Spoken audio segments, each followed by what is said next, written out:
आधा, एक चौथाई और तीन चौथाई का अर्थ भाग एक। Meaning of half, 1/4 and 3/4 part 1। आज आप जानेंगे कि आधा और चौथाई को गणित में कैसे लिखा जाता है। आज मुझे ज्यादा भूख नहीं है। मैं इस पराठे का सिर्फ एक चौथाई ही खाऊंगा, बाकी तुम खा लो। ठीक है, ये 3 हिस्से मैं ले लेती हूँ। अब मैं इस पराठे का एक चौथाई हिस्सा खाऊंगा, लेकिन तुमने इस पूरे पराठे का कितना हिस्सा खाया, कैसे बताएंगे? कह दूंगी कि एक पराठे के 3 एक चौथाई हिस्से खाए। ये बहुत मुश्किल हो गया। मुझे लगता है कि ये बताने का गणित में भी कोई तरीका होगा। इसका गणित से क्या संबंध है? अरे गणित से ही तो संबंध है। आधा, एक चौथाई जिसे हम चौथाई भी कहते हैं, ये सभी संख्याएं नंबर्स ही तो हैं। संख्या, नंबर तो 1, 2, 3 ये होते हैं। आधा और एक चौथाई कोई संख्याएं, नंबर्स थोड़े ही हैं। मुझे तो लगता है कि ये संख्याएं नंबर्स ही हैं। चलो खाना खाने के बाद मैडम से पूछते हैं, तभी पता चलेगा। ठीक है। नमस्ते मैडम। नमस्ते नेहा और आयुष्मान। बताइए आज क्या जानना है? मैडम, हमको ये जानना है कि आधा और चौथाई भी संख्याएं नंबर्स हैं या नहीं। हाँ, ये संख्याएं नंबर्स ही हैं। मगर आधा और चौथाई को तो शब्दों में लिखा जाता है।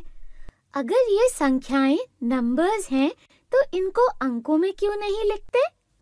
इनको अंकों में भी लिखा जाता है। अंकों में लिखने पर इनको जोड़ना और घटाना भी आसान हो जाता है।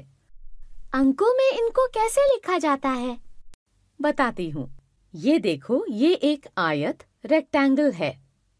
इसको जब 2 बराबर भाग में बांट देते हैं, तब एक हिस्से को इस पूरी आकृति का आधा कहा जाता है। जी मैडम, लेकिन इसको संख्या, नंबर के जरिए कैसे लिखेंगे? बहुत आसान है। सबसे पहले हम ये देखेंगे कि पूरी चीज के कुल कितने हिस्से हैं। इस पूरे आयत के तो कुल 2 हिस्से हैं। हाँ, और हम ये दिखाने के लिए एक लाइन खींचकर उसके नीचे 2 लिख देंगे। अब ये बताइए कि इन 2 हिस्सों में से कितने हिस्से को आधा कहा जाएगा? मैडम, इन 2 हिस्सों में से एक हिस्से को आधा कहेंगे। बिल्कुल सही। इसलिए एक को इस लाइन के ऊपर रखेंगे। इसका मतलब क्या हुआ? इसका मतलब हुआ 2 में से एक हिस्सा। पर इसको पढ़ेंगे कैसे? इसको पढ़ा जाता है 1/2, यानी 2 हिस्सों में से एक हिस्सा। तो फिर चौथाई को कैसे लिखेंगे? जैसे मैंने आधे को लिखा है, वैसे ही आप चौथाई को भी लिख सकते हैं। मैं कोशिश करती हूँ। इस आकृति के 4 बराबर हिस्सों में से एक हिस्सा चौथाई कहलाता है। इसको लिखने के लिए हम सबसे पहले बटे का निशान लगा देंगे। उसके बाद उसके नीचे लिखेंगे कि आकृति के कुल कितने हिस्से हैं। इस आकृति के कुल 4 हिस्से हैं, इसलिए बटे के निशान के नीचे 4 लिखेंगे और उन 4 में से एक हिस्सा चौथाई हुआ, इसलिए बटे के ऊपर 1 लिखेंगे।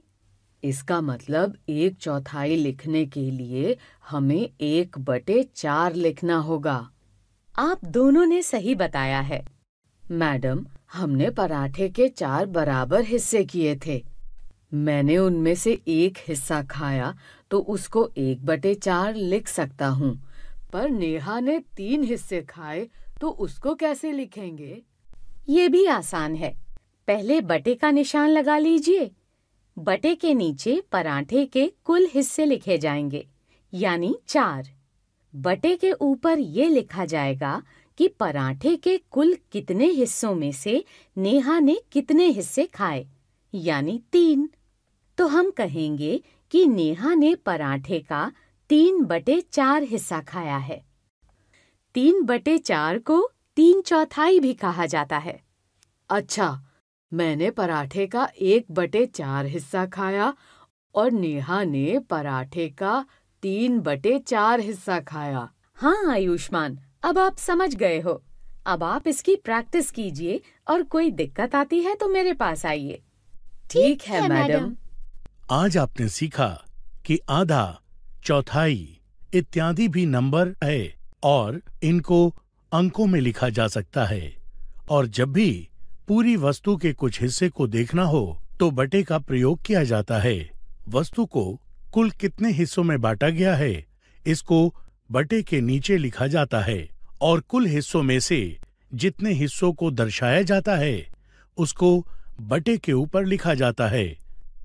जैसे किसी वस्तु का आधा हिस्सा दिखाने के लिए 1/2 लिखा जाता है, जिसका मतलब होता है 2 में से 1 हिस्सा, और चौथाई के लिए 1/4 लिखा जाता है, जिसका मतलब होता है 4 में से 1 हिस्सा।